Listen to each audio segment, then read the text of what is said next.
आजको दिन यी नानीलाई खेलाउँदै सुरु हुन्छ। हेलो साथीहरू, स्वागत छ तपाईँहरूलाई मेरो ब्लगमा। आजभोलिका नानीहरूलाई निन्द्रा जो लाग्दैन। 10-12 बजीसम्म फोन खेलाउँछन्, भोलि फेरि बिहान हुँदै 3-4 बजीतिर माम्मे माम्मे।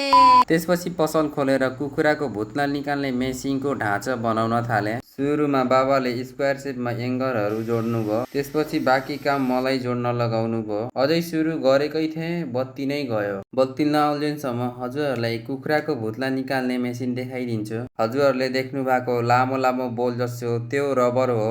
यसमै कुखुरा हालेर तलको भाग घुमाएर साइड साइडमा ठोक्किँदै कुखुराको सब भुत्लाहरू निस्किन्छ। त्यसपछि लुगाहरू धोएर नास्ता खाएर फेरि बनाउन थाले। बनाइसकेपछि एकजना पम्पु सेटको ओइल ट्याङ्कमा नटबोल्ट लगाउने सिस्टम बनाउन आउनुभयो। उहाँसँग ठ्याक्क साइज नभएर मैले बीचको होललाई अलि लामो होल गराएर वेल्डिङ गरेर पठाइदिएँ र अङ्कल पनि सँगै घरको बिमको लागि रिङ बनाउँदै हुनुहुन्थ्यो र अघि त्यो मेसिन बनाउँदै गर्दा के नाना थरी सोचहरू आउँदै थियो कि अब मेरो कारणले अझै नै कति न कति कुखुराहरूको ज्यान जान्छ होला।